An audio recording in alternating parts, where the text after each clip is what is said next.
शुभ संदेश पवित्र बाइबल। क्या अनंत जीवन प्राप्त हुआ? बाइबल अनंत जीवन की ओर एक स्पष्ट मार्ग को प्रस्तुत करती है। सबसे पहले हमें ये जान लेना चाहिए कि हमने परमेश्वर के विरुद्ध पाप किया है, इसलिए कि सब ने पाप किया है और परमेश्वर की महिमा से रहित हैं। रोमियो 3:23। हम सब ने ऐसे कार्य किए हैं जो परमेश्वर को अप्रसन्न करते हैं, जो हमें सजा प्राप्त होने का पात्र बनाते हैं। क्योंकि हमारे सारे पाप आखिरकार एक सनातन परमेश्वर के विरुद्ध है, इसलिए केवल एक अनंतकालीन दंड ही पर्याप्त है। पाप की मजदूरी तो मृत्यु है, परंतु परमेश्वर का वरदान हमारे प्रभु यीशु मसीह में अनंत जीवन है। परंतु फिर भी यीशु मसीह जो पाप रहित था, परमेश्वर का अनंत पुत्र एक मनुष्य बना और हमारे जुर्माने को चुकाने के लिए मर गया।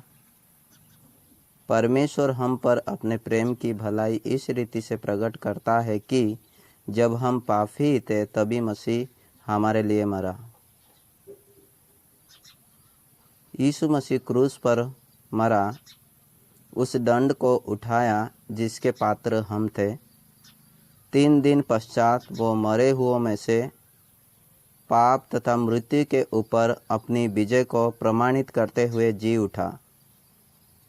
जिसने यीशु मसीह के मरे हुओं में से जी उठने के द्वारा अपनी बड़ी दया से हमें जीवित आशा के लिए नया जन्म दिया है। विश्वास के द्वारा हमें मसीह के संबंध में अपने मनों को परिवर्तन कर लेना चाहिए कि वो कौन है, उद्धार के लिए उसने क्या और क्यों किया। यदि हम उसमें अपने विश्वास को रखते हैं, उसकी क्रूस पर हमारे पापों का दाम चुकाने के लिए हुई मृत्यु पर विश्वास करते हुए, तो हम क्षमा किए जाएंगे और हम स्वर्ग में अनंत जीवन की प्रतिज्ञा को प्राप्त करेंगे। क्योंकि परमेश्वर ने जगत से ऐसा प्रेम रखा कि उसने अपना एकलौता पुत्र दे दिया, ताकि जो कोई उस पर विश्वास करे वो नष्ट ना हो परंतु अनंत जीवन पाए।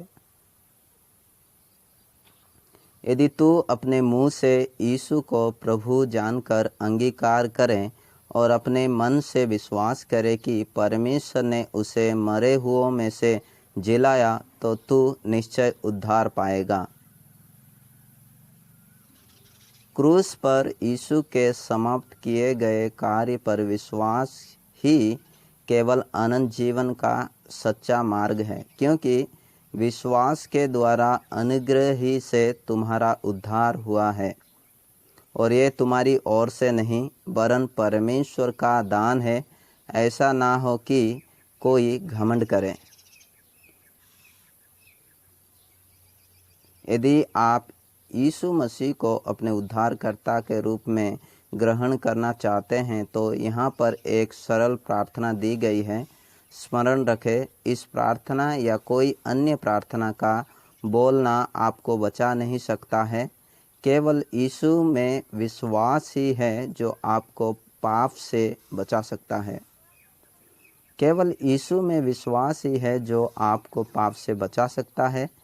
ये प्रार्थना उसमें अपने विश्वास को व्यक्त करने और आपके लिए उद्धार का प्रबंध करने के लिए धन्यवाद देने का एक तरीका मात्र है।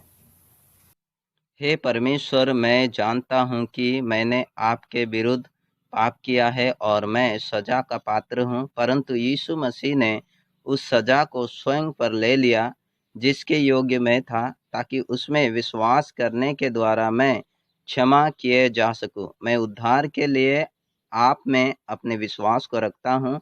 आपके अद्भुत अनुग्रह तथा क्षमा जो अनंत जीवन का उपहार है के लिए मैं आपका धन्यवाद करता हूँ। आमीन।